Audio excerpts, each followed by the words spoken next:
Hi, everyone. It's Dr. Sadaf, and I'm so excited to let you know about a free webinar I am hosting on August 25th at 7 p.m. Eastern Time.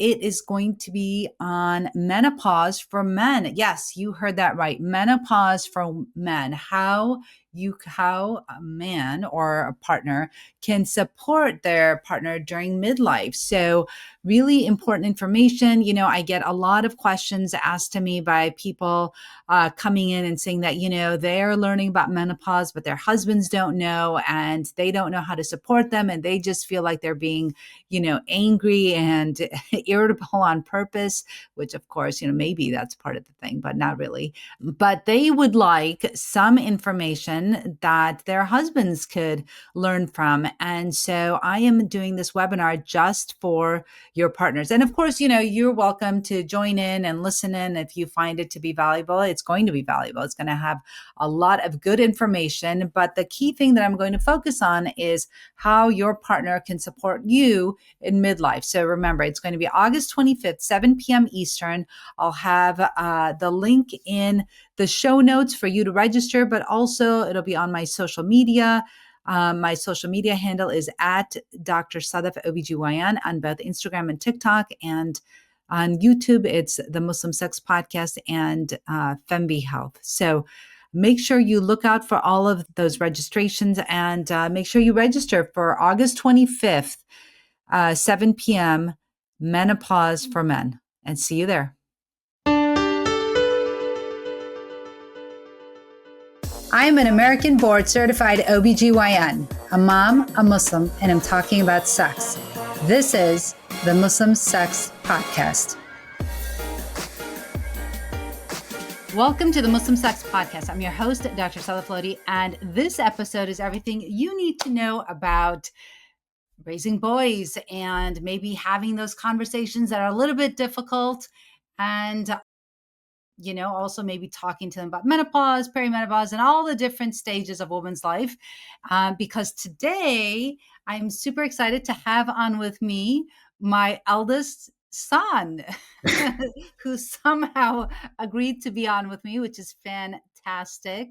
And I'm really excited to get this episode going. So, of course, before I get into this episode with my son, the first thing I want to make very clear is that this is not any medical advice. So if you have any questions about your health, make sure you go see your healthcare provider. And if you have any questions about your religion, make sure you go see your friendly neighborhood religious leader. This is a Muslim Sex Podcast because I just happen to be a Muslim woman that talks about sex and menopause and women's health. And here I have on with me Zaayan. So Zay, why don't you go ahead and introduce yourself to the listeners and the viewers out there that may not know who you are? Right. So thank you for the brief introduction there. Hi, I'm Zaayan. I am a current college student. I study biomedical engineering, and I will be a sophomore in the fall. Mom has been my mom for about 19 years now, so we're going pretty well on that. And yeah, I'm super excited to get started here. Mom has been my mom. Very good. All right, so let's get into it, Zay, because I think that people are, sit there and wonder, like, does she have kids? Does she not have kids? I mean, are they like cringing on the inside when she talks about all these crazy things? So tell me, what has it been like to grow up with a mom who talks openly about menopause and sexual health and women's reproductive stages? What has it really been like? All right. So I'll be honest with you. Like when you first started doing, all the sexual health and menopause and everything like that, like it honestly came as a bit of a shock because this was something that like this interest was something that developed, gradually over the course of time. But when you kind of came out and told us that like, this is what I want to do and this is what I want to pursue in my career, of course we all supported you, me and my brothers and my dad. But I was just a little bit shocked because before this, I think just living in like a modern day society, that kind of topic is very taboo, and so I believe that just kind of you talking about this was a little bit unexpected, but that's not to say like you mentioned like, oh, like do I cringe or whatever. Like, to be honest, like at first I was a little nervous because I was like, oh, like what happens when my friends find my mom's social media, and I was like, oh, but then like as time went on, I kind of realized that like And as I learned more from you, there's really nothing to be ashamed about. And so now if, friends bring up my mom's social media, or if my friends ask like, oh, what do you do? And I tell them, oh, my mom does like, social media and she's a doctor. And they ask like, what do you talk about? I'm not ashamed at all to say that, you work with, women, you work on sexual health, you work with, menopause. And I've really learned a lot. It's been a great experience to learn more about this thing that, not many people are willing to go and explore more into. So I mean, I don't get nervous. I don't cringe or whatever. I own it because there's nothing wrong with it. Well, that's a great answer, Zay. Awesome. So, do you remember the first time you realized that most kids don't have these conversations at home? Yeah, honestly, I think the first time I realized it was like it was probably later on in my high school life when my friends started getting into like relationships, and they would be kind of like nervous to like talk about like what issues they were facing. Like I remember I had this one friend who was she was facing a couple issues in her relationship, and like I was asking questions about the relationship as a whole, and she wasn't really realizing that a lot of the things that she was experiencing and was kind of nervous to talk about were things that I had talked about already with my mom. Just because mom had like kind of given me like a bit of like a just a brief overview of a lot of things that related to sexual health and everything like that. And that's kind of when I realized that like a lot of people just don't really understand the holistic nature of sexual health and how it's related to everything, whether it goes from like your relationship with yourself to your relationship with others and everything like that. So I think that's probably around like mid high school is when I realized that like a lot of people don't really have these same conversations. And to be honest, it also kind of when I reflected back on it, like I had my health class in 10th grade, and we learned a lot of the basics there, like how to stay safe, and like contraceptives and all the basic things. Um, but I feel like there's another level that is not really talked about as much that should be addressed a bit more. I'm sure, Mom, you could probably touch upon the more specifics of that. Just knowing, like, I know you know a bit more about the public education system when it comes to sexual health. But yeah, I think that's kind of when I realized that like a lot of people do not have the same exposure that I do. Yeah, absolutely. So, actually, Zay, to your point, in terms of public education and sexual health, it really depends on your zip code, actually, what you're taught. So if you are in, let's say, like a liberal district, or in a blue state or something like that, your sex education is going to be way different than somebody, let's say, that's in Texas, right? And so they may be focusing more on abstinence than on safe sex practices, right? So it really depends on where you grow up and what your district is. And there's actually data on it through, it is the Guttmacher Institute, and they have lots of pictures of, like, what people are taught, and demographics and things like that. And you can actually go on their Instagram page and look up demographics of like sexual education and what people are taught, what people are not taught. It's really interesting to know and to understand. So yeah, absolutely, it really varies based on zip code and really who controls your board of education, to what kids in that district will be learning. So yeah. So has it ever been awkward for you when your friends find out what I do? I mean, honestly, like I think what makes things awkward is how you kind of respond to it, right? So when my friends, back in high school, like this is maybe 11th grade or something like that, like when they first found out that you were doing social media and you were talking about like like sexual health, they were like, oh, like this is what like your mom does. And at first I was kind of like, I was a little nervous. I was kind of nervous to be like, yeah, like that's what my mom does, and because people would just kind of think it was funny. But then as time went on, and like after like maybe the next person asked me, I was much more like, yeah, like that's what my mom does. Like it's important to know. It's important to learn about that. So I mean, I can't say that I've ever been like or felt awkward with it, but it did definitely take like maybe a week of understanding like there's nothing really wrong with it. And I mean, I mentioned that already, right? Like it just takes a bit of time to realize that you're going against societal norms, but that doesn't mean it's wrong.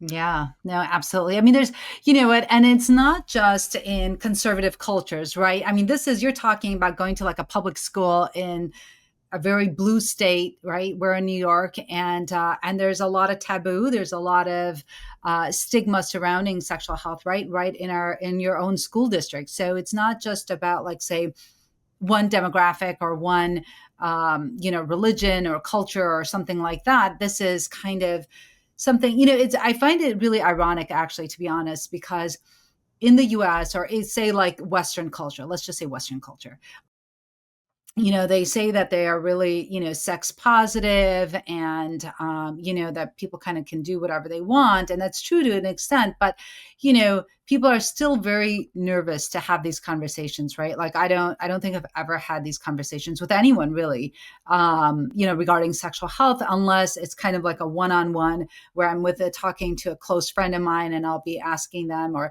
they'll ask me questions specifically about sexual health, or maybe they're having pain with sex, or things like that. But it's not something that generally people feel comfortable talking about. And also, I would say that a lot of clinicians, physicians, don't feel comfortable talking about sexual health unless they've had extra training. And honestly, I didn't feel comfortable either, right? I didn't feel comfortable until I took the course through the University of Michigan in sexual counseling and education, and learned more about sexual health.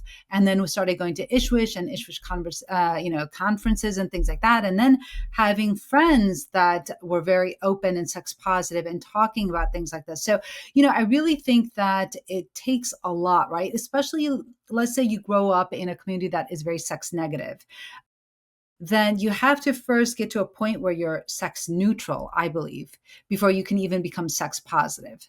And I think that it takes a lot of internal work, right? You have to think about your own feelings, your own thoughts, and you have to work on perhaps maybe internalized shame, internalized, like fear, or like, what's this person going to say? What's that person going to say? What's my community going to say if I start talking about this, right? I mean, I still have a lot of people that, if I ask them to be on my podcast, they'll be really hesitant. They'll say no because they're afraid of the name, and they're afraid what people might perceive them as if they came onto the podcast. So yeah, I mean, I think I agree with you. I think that it's not just, it's not just one culture. It's not just one demographic. I think it's true for a lot of communities that there's still, a lot of stigma, social stigma, surrounding sexual health.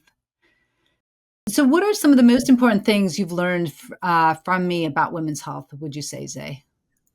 I mean, honestly, like a lot of what you talk about nowadays is a lot about menopause. And to be honest, like I never knew much about it. Like I kind of knew that like, women had periods until like a certain age and then it just kind of stopped. But, something that I realized was like, one, like menopause itself is like a 1 day event. It's like, when you've gone through your whole year without having, a single like period. But what I realized is that like perimenopause is like it happens a lot of time before that, and it varies by ethnicity, which I thought was really interesting. I've learned a lot actually about how your ethnicity kind of dictates how you experience certain phases of life.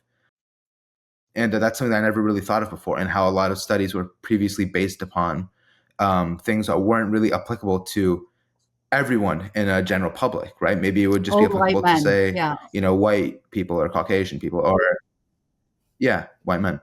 And so that's something that I really thought was interesting, like just how the narrative for women's health, like, I've grown up in a time that I'd say is, from what I can remember is like, oh, it's been pretty progressive. But I, forget that a lot of medical studies and medical research is based upon older studies that were done in a not as progressive era. So a lot of the findings are not necessarily entirely relevant.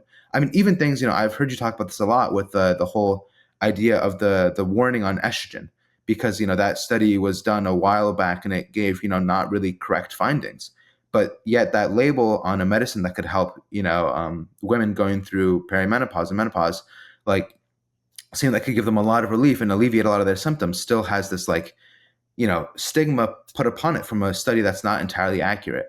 So I think something that I've really learned about women's health is that it's not necessarily there's still a long way to go, and we've been doing well as of recent, but there's still a long ways to go until we can really have fully inclusive women's health and really make sure that everyone gets the care that they need and deserve. That was fantastic, Zay. I didn't even know you were listening to all of that. I thought like maybe I was talking to myself half the time.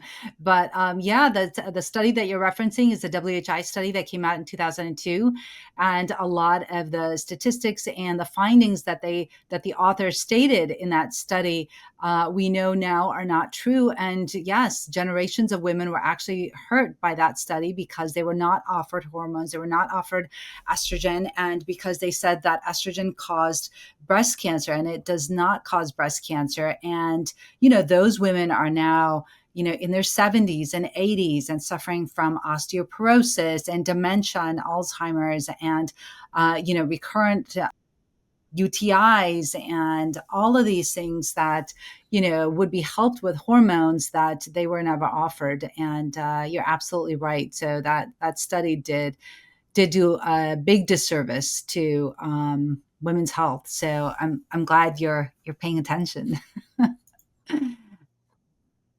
So do you think talking about menopause and sexual health at home has changed how you think about relationships, or let's say, meeting other women, or women that you may meet in the future? Do you think it's kind of changed your perspective on women's health and sexual health and all of that? Right. So, I mean, having ever been in like a relationship myself, I think that the way that this has been most applicable is like just kind of talking to my peers and really understanding like, what my like, say like female friends are up to or like what they're going through. But I think also like, later on in life, like I think, hopefully I'll be more experienced and I'll be able to understand, what other people around me are going through and how to best help them. I mean, I think, I'll hopefully be learning the things that you'll be teaching in your webinar for like menopause for men, right? So a lot of the things that you're going to be teaching there, I think I'd hope that I already am somewhat familiar with. The things Yeah. that people can learn from that webinar will be just things that I have grown up around already, and hopefully I'll be a bit more natural with them. But kind of understanding, when women get to a certain age, I mean, even though what menopause is suspected to happen around age 53, right? Like certain 51 to 52. Yeah. Yeah. That's the yeah, mean age. 51, Yeah. 52, right? But like you can start experiencing the symptoms of perimenopause as early as 41. So just kind of understanding what goes on in that period of life and what happens, especially like, when women are, if they choose to, have children, like what goes on there and then how that affects the rest of their lives. I think just hopefully having the experience of, you being my mom and teaching me, all these things that I wouldn't have learned otherwise about women's health. I think that'll just better prepare me for the future, if not all applicable today. That's fantastic, Zay. I'm just like curious, like, does it like freak out your fellow 19-year-old friends that are girls when you start talking about menopause? And they're probably like, what the heck? Okay, I mean, in all fairness, we're not really discussing menopause at the ripe age of 19. But Yeah. I'm sure I'll be friends with these people for a long time, and when the time comes, like I'm sure I can bring it up somehow. Yeah, I'm sure. So, what misconceptions did you have about women's health before hearing me talk about it? I mean, honestly, I think like I kind of touched upon it a bit earlier, but the fact that like men's health and women's health are not necessarily the same. The quality of care is not always the same. While men's health, a lot of studies you said were based on men.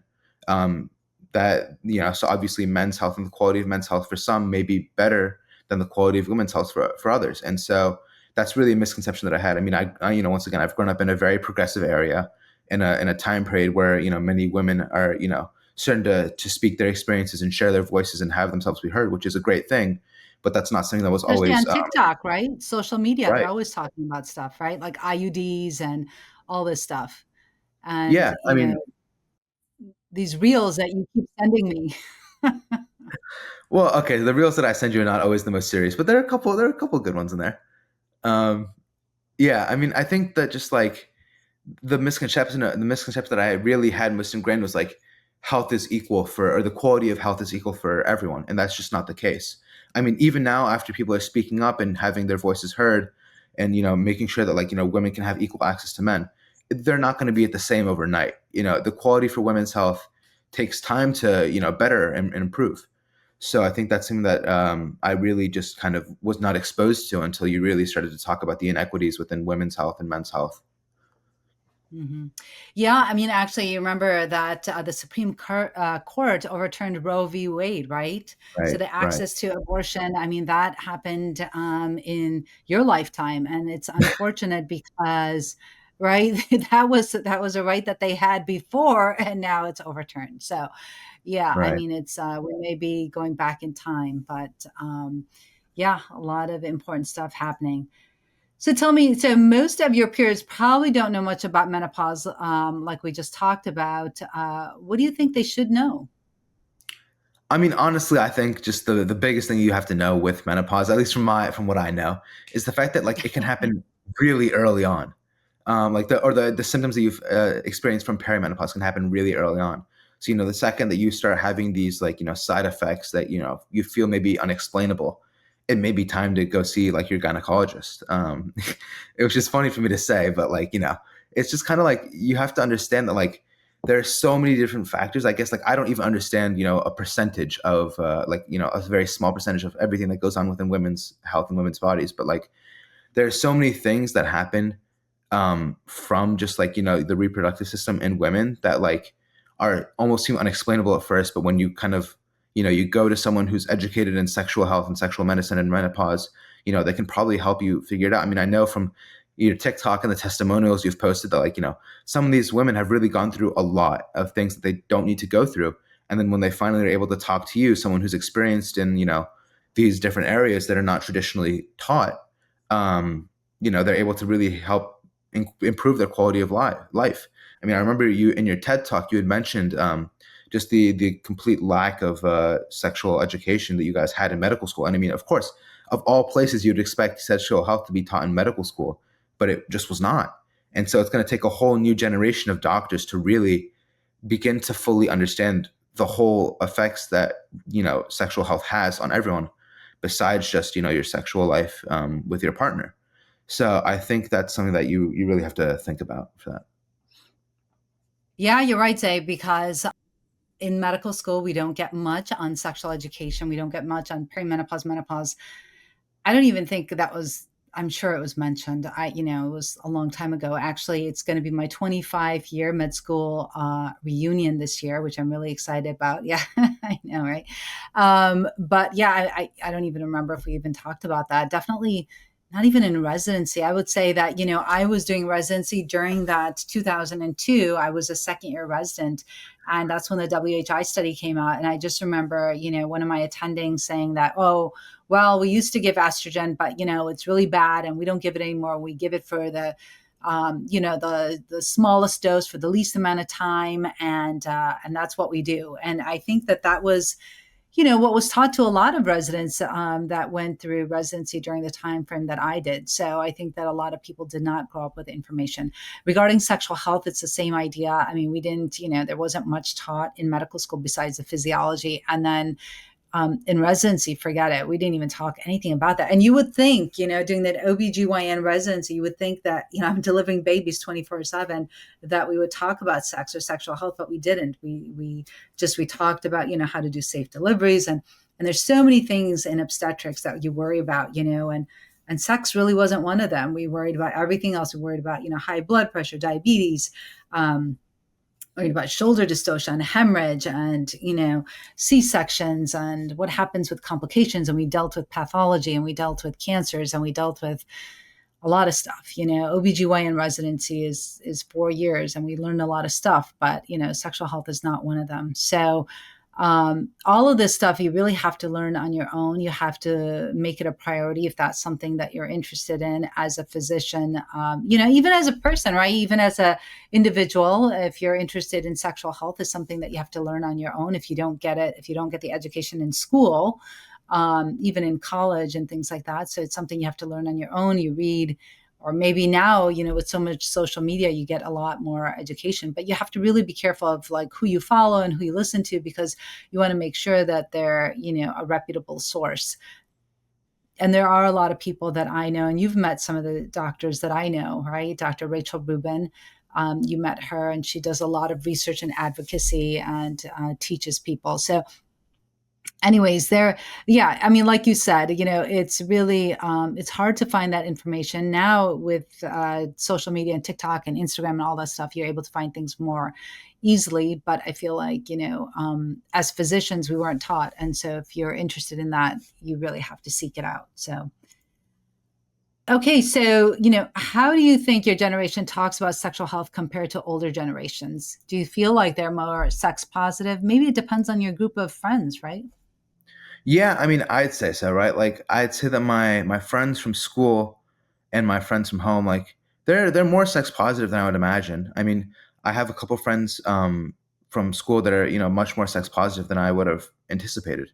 So I think that that's like, I think the general trend of acceptance towards like sex is a lot is bending towards being more accepting and understanding, as opposed to a previous culture, which to my understanding was a bit more suppressive. If that's like a better way to say, I don't. That might not be the best way to say it, but Maybe like um, conservative? yeah, conservative. And I think that the general arc of the understanding of sexual health and the acceptance of it is bending towards a more open conversation area. I think we're at a point where classes on that kind of thing can be offered in university.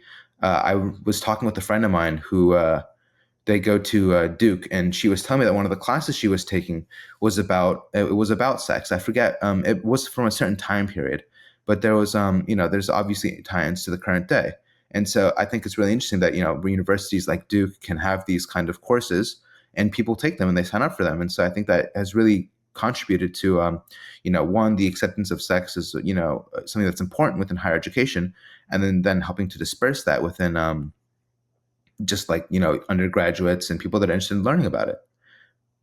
Yeah.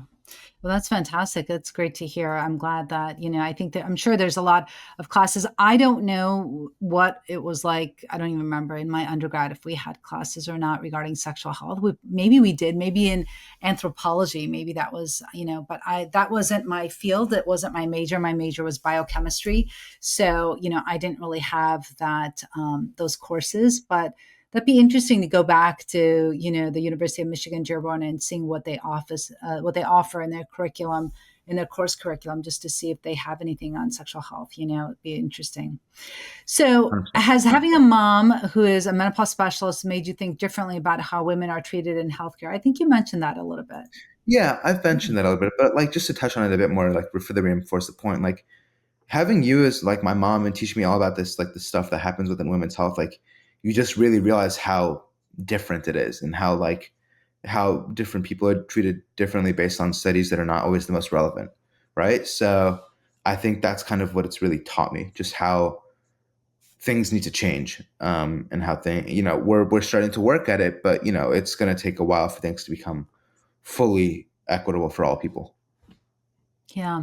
What advice would you give to young men about supporting women in their lives, like things like, periods, perimenopause, menopause, let's say infertility? I mean, we didn't even talk about that, but, I mean, that's something that you're probably not talking about much either. But, what advice would you give to, men your age about, the way that they think about women's health? I think honestly, you can break it down to a couple different parts, right? I think the first thing is, if you're in a relationship or you have some close, female friends and they're telling you about things, you shouldn't, one, like dismiss it, or you should maybe like, you shouldn't dismiss it and you should listen to what they're saying. And then two, you should also try to educate yourself. I mean, there are multiple ways to do that. I mean, even like a simple Google search and going to like reputable sources online, like maybe like a .edu page or something like that. And learning about what people are going through can really help. I think just the simplest way is to make sure you understand and you're properly educated, and then from there you can go on and help them a bit more, and help them in ways that can help alleviate some of the problems that they're facing. So I think it stems from one, listening, and two, educating yourself, and then three, referring to someone else if you feel you're not fully equipped, which I'm going to be honest, a lot of, guys my age are not, properly equipped to help deal with a lot of these problems that, girls might be facing. But I think being able to refer to someone who you think hopefully is sex positive and will be able to help with these issues, can help, I guess, help men understand what women go through on a sexual health side of things. Yeah, absolutely. So looking back, what's one lesson or perspective from me that you think will stick with you for life? I mean, honestly, I think it's just like the perspective of, being accepting towards all and, understanding that like everyone has their own story and everyone brings their own perspective to things. So, someone's story, even though they may have similar backgrounds, can be completely different. I know that, whether it be based on faith or based on, your family or your state, where you grow up, like you can be two very similar people on the outside, but on the inside, you have a whole nother history, which is not readily apparent. And, you can't just read that off someone's face. So I think the biggest thing is just, trying to be understanding, or the most understanding that you can be to everyone's situation. And then from there, trying to educate where you need to. So I think just being understanding and listening is the biggest, lesson that I'll take away from you. So if you had to sum up what you've learned in one sentence, what would that sentence be, Zay?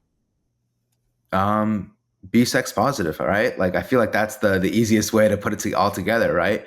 Um, you know, we're always given we're always I feel like a lot of people are forced into these boxes where they're forced to maybe think one thing because they don't know any better or they don't know anything else. So this is like just the one way of life for them. But once you start to realize that there's a lot more out there and you can become more positive with a lot of things in, your health life, or, within your sex life, like I feel like that helps alleviate a lot of issues that you can face later on. I mean, I feel like a lot of patients that even you've seen, I mean, you can probably talk about this a bit more than I can, but the patients that you've seen just like, are completely unaware of some of the things that they're facing. And so, just being sex positive can, maybe it won't help all of your issues, but it can help maybe alleviate a couple. And, when that compounds over time, it makes your life a whole lot better. At least I believe. Yeah, I mean, I think to your point, I think that, for example, a lot of women suffer from something called vaginismus, right? So it can start as early as when people start, when women start having intercourse. It could be, for some women, it starts in, I've delivered a woman that was 13 years old. Not that I recommend that, but I mean, as someone as young as that, and then some individuals that I've seen in my office, have been in college, right? That are having, that have partners that are sexually active, and they are suffering from something called vaginismus, right? Which is painful intercourse, and that can be due to the muscles surrounding the vagina that tighten up in anticipation of any type of penetration. And that can happen, that can happen early on. That can happen when somebody's older and getting married and trying to have intercourse for the first time. And to your point of being sex positive, right? Like if they were raised in a way, in a fashion that did not talk about sex, that said that sex was wrong, shameful, taboo, it was, dirty, you don't talk about it, you don't ever mention it. So when they suffer from vaginismus, they're not able to get the help that they need because they think that, it's dirty, it's wrong, it's shameful, right? Or they feel that there's something wrong with them, or they feel embarrassed, or they feel like they're broken, like, this is something that should be able to happen and it's not happening. So what's wrong with me, right? People typically internalize problems that they have, and they think that there's always something wrong with them.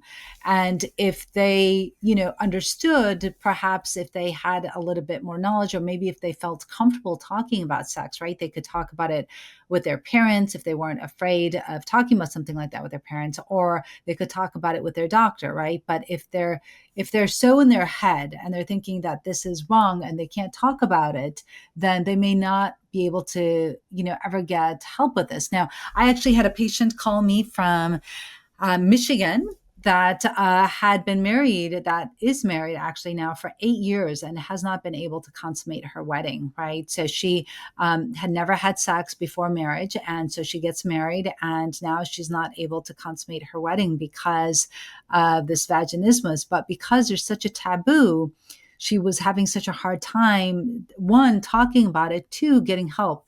And so the doctors that she went to, were regular gynecologists, and they were just like, oh, you just need to relax, or, oh, you need to do this, and they weren't really helping her. They weren't really solving that problem for her. And what they didn't understand is that really with something like vaginismus, it's a three-pronged approach. You need a sex med doc, you need a sex therapist to help perhaps heal any type of trauma that you may have had in the past, or like the thoughts that are going through your head that are causing you to think that you're going to have pain with penetration, and so these muscles tighten up, and she's going to need a pelvic floor therapist, right? So that's something that most gynecologists don't know and don't understand and don't know how to treat. And I think that, being sex positive makes a really big difference because you can get to a solution faster. It doesn't mean it's going to take away your problem, right? It may not. I mean, there may be a lot of people that are sex positive that still have vaginismus, right? That doesn't mean that they're not going to have vaginismus, but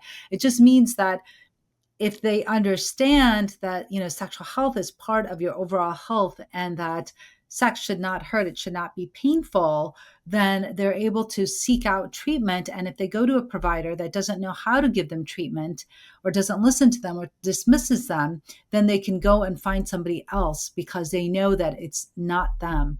It's not, something that they are causing. They're not broken, but that they can get help and find the treatment that they need. So I think that, yeah, I'm glad that you learned about sex positivity, because I think it does play into a lot of things. And when you know that something should not be painful, and it is, that gives you, that knowledge gives you the motivation to seek help and not wait, perhaps 8 years. And this woman, because I'm not based in Michigan, I'm based in New York.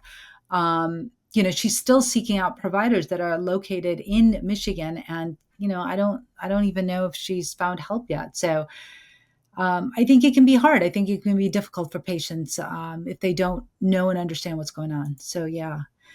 So do you think you'll ever be the friend that people go to for sex ed advice because of what you've absorbed at home? Well, I mean, I don't know if it's a question of will I be, but a question of have I been? And the answer is yes. Believe it or not, I have answered some questions for my friends who have concerns about this kind of thing. So yeah, I mean, I have helped in the past. I mean, obviously, to the best of my ability, I can't go on giving medical advice when I have not even finished undergrad yet. But you know, I think Right. That's yeah, I probably not a good definitely idea. have given. Yeah. Well, that's pretty cool. I don't think there's many people that can say that, Zay, except for that TV show, right? Wasn't there a Netflix show called Sex Education? Right, right. Yeah. I mean, I can say, I could say I think his name is Otis in that show. I think I can relate to him a little bit. But yeah, I mean, Yeah, I definitely have been a point of contact for some people who need help. And I've tried to help them in, using the small amount of knowledge that I have. I've been able to help them. And I've seen things, I've seen that it has helped them. Or at least they've told me. that's amazing. Yeah. That's great. Um, okay, so let's be honest. Let's just have like an honest moment, mom to son moment here. Are you proud, embarrassed, or a mix of both about the work that I do? I think sorry, but I'm very proud of what you do, right? There's a lot of barriers that had to overcome to get to this point here. I mean, hey, like your podcast is literally called the Muslim Sex Podcast. Like that is quite a name to people that are not fully educated, right? Like I feel like a lot of people, have this idea in their heads that Muslims are by nature sex negative, even though that's not the case. Islam Yeah, itself is not a sex negative religion. It's just the no, it's not. stigmatism that's been put upon it by the global media and everything else. And now it's just a self-fulfilling cycle that people just believe that, but that's just not the case. So I think, you've had to overcome a lot of barriers and, come out of your shell a lot. I mean, from going from someone who, at least from what I've heard from you, knew basically nothing about sexual health before to being able to give a TED talk on it. Like that's a lot of stuff to learn. And I'm very impressed by that. And so, yeah, I'm 100% proud of what you do. There's no reason to be embarrassed. There's no reason to be ashamed. Like it's very important work that you do, and you've helped improve a lot of people's lives. And so, I think I'm at the end of the day, that's the point of being a doctor. You're supposed to help people and better their lives and, reduce the ailments that they may be facing. And so you've been able to do that. So yeah, I'm 100% proud of what you did. Aw, thanks, Zay. You're gonna get me all teary-eyed. And Zay knows that like mom is all perimenopausal and totally emotional. So as somebody that cries at commercials, right, Zay? Or what's the book that I always cry at? There's several. Harry Potter, the Deathly Hollows, the scene where Harry is in the forest before he goes and faces Voldemort, and he's like surrounded by all of his like loved ones. That scene. Oh, I know. You're gonna make me sad again. Yes, that scene and also the giving tree, right? Yeah, that's a classic, true classic. I know that always gets me too. All right. Well, thank you so much for coming on. This was really bold and courageous of you coming on as a rising sophomore in college and university, and as a biomedical engineer, no less, coming onto your mom's podcast talking about menopause and sexual health. I mean, that's that gives you a lot of street cred. Say people are going to be coming up to you left and right Yeah. now. Yep. Anyways, well, thanks so much for coming on. I really appreciate it. And it was a fun conversation. I'm glad you actually, I didn't even know this was. So, for those people that are listening and watching this on YouTube and whatever, this was not rehearsed. We did not go over the answers. This is all like straight from Zay. I had no idea what he was going to talk about, what he was going to say. I did show him the questions, but I didn't know what his answers were going to be. So, this was a first for me to also hear what he's learned. And I'm actually really, really proud of you, Zay, for learning all that you have. I mean, that's a lot, not too many 19-year-olds go around talking about menopause. And in fact, on LinkedIn, right, you have that hat that you wore. It's hotter than Right. ever. Yeah, That was a yeah, hat the hat for the you from the wore. And a lot of people like that hat. It's quite the swag that you were it's a good showing hat. off. So yeah, it's a good Yeah. hat. That's for sure.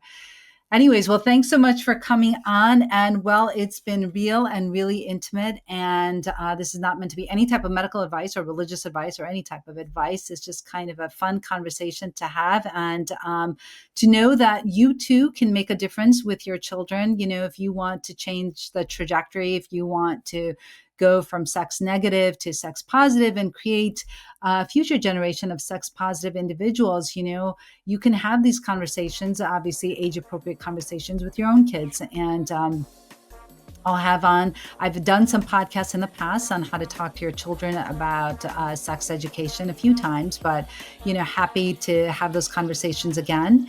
And until next time, this is the Muslim Sex Podcast.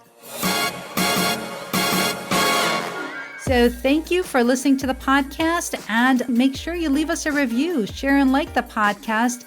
And if you leave me a review, I'd love to shout you out on social media. So be sure that you share it with all your friends. And thanks for listening.